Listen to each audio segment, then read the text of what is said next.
Saudara, usia ambang batas partai masuk parlemen 4% segera berakhir pasca putusan Mahkamah Konstitusi yang menghapus syarat tersebut. Meski dikritik, putusan ini justru menuai pujian.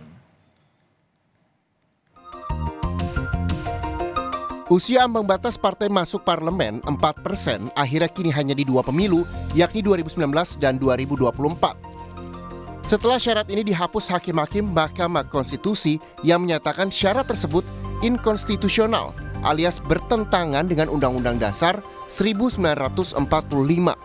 Menyatakan norma pasal 414 ayat 1 Undang-Undang Nomor 7 Tahun 2017 tentang Pemilihan Umum, Lembaran Negara Republik Indonesia tahun 2017 nomor 182, tambahan Lembaran Negara Republik Indonesia nomor 6109 adalah konstitusional sepanjang tetap berlaku untuk pemilu DPR 2024 dan konstitusional bersyarat untuk diberlakukan pada pemilu DPR 2029 dan pemilu berikutnya sepanjang telah dilakukan perubahan terhadap norma ambang batas parlemen serta besaran angka atau persentase ambang batas parlemen dengan berpedoman pada persyaratan yang telah ditentukan. Adalah Perludem, organisasi yang fokusnya pada tata negara dan politik pemilu, penggugat judicial review ke Mahkamah Konstitusi tentang ambang batas tersebut. Perludem tak sepakat dengan alasan penetapan 4% perolehan suara pemilu, syarat partai masuk parlemen di Senayan. Tetapi Perludem kaget, Mahkamah justru memutuskan ambang batasnya yang dihapus bukan alasan angka 4%-nya. Itu bukan untuk menghilangkan parliamentary threshold-nya. Karena keberadaan parliamentary threshold itu pertama dia hal yang lumrah dalam sistem pemilu proporsional dan memang dia sebetulnya memang menjadi instrumen gitu ya untuk menyederhanakan partai tapi ternyata tidak maksimal. Makanya kita minta sama MK bukan menghilangkan ambang batasnya tapi dalam menentukan ambang batas itu harus berangkat dari penghitungan yang rasional tadi. Meski dikritik karena memutus lebih dari pengajuan judicial review, putusan Mahkamah mengundang pujian mantan Ketua MK yang juga Cawapres 2024, Mahfud MD. Sembari memuji, Mahfud menyindir putusan MK nomor 90 yang mengubah syarat usia Capres-Cawapres diterapkan pada pemilu 2024, bukan 2029. Bagus, memang harus begitu. Berlakunya itu harus di dalam tradisi hukum di seluruh dunia. Kalau ada perubahan aturan yang memberatkan atau menguntungkan seseorang harus pada periode berikutnya.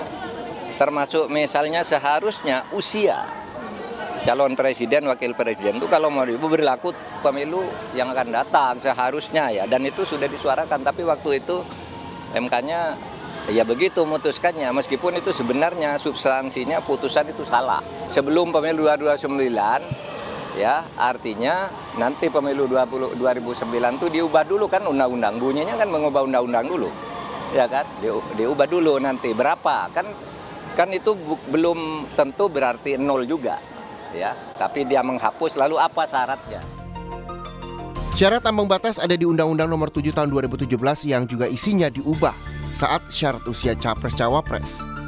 Di pasal 414 ayat 1 disebutkan bahwa partai mesti memenuhi ambang batas 4% secara nasional untuk mendapat kursi sebagai anggota DPR. Pihak yang dilempar bola mengubah syarat ambang batas, yakni DPR menilai putusan MK bisa membuka problem di kualitas calon legislatif dan ideologi partai baru peserta pemilu. Perlu kita kaji lagi di DPR nanti. Tapi bagi Partai Golkar kita ingin kualitas politik Indonesia ke depan lebih bagus, caleg-calegnya atau anggota DPR-nya lebih berbobot. Ya, kita berharap juga ideologi negara kita dipertahankan. Kita tidak ingin ada partai baru muncul kemudian bisa membawa ideologi-ideologi yang kemudian bisa membawa perpecahan bangsa ini. Jadi kita ingin agar supaya Indonesia menjaga stabilitas politiknya. Awalnya, dalam kesepakatan rapat penetapan Undang-Undang Pemilu untuk Pemilihan Legislatif 2014, para anggota legislatif menetapkan ambang batas parlemen 3,5%. Lalu angkanya progresif, menjadi 4% diterapkan pada pemilu 2019 hingga 2024. Sementara di 2024, dari 18 partai politik yang berlaga di pemilu, baru 8 partai yang lolos ambang batas parlemen 4%. Partai Persatuan Pembangunan yang langganan masuk Senayan baru mendapat 3,9%. Tim Liputan, Kompas TV.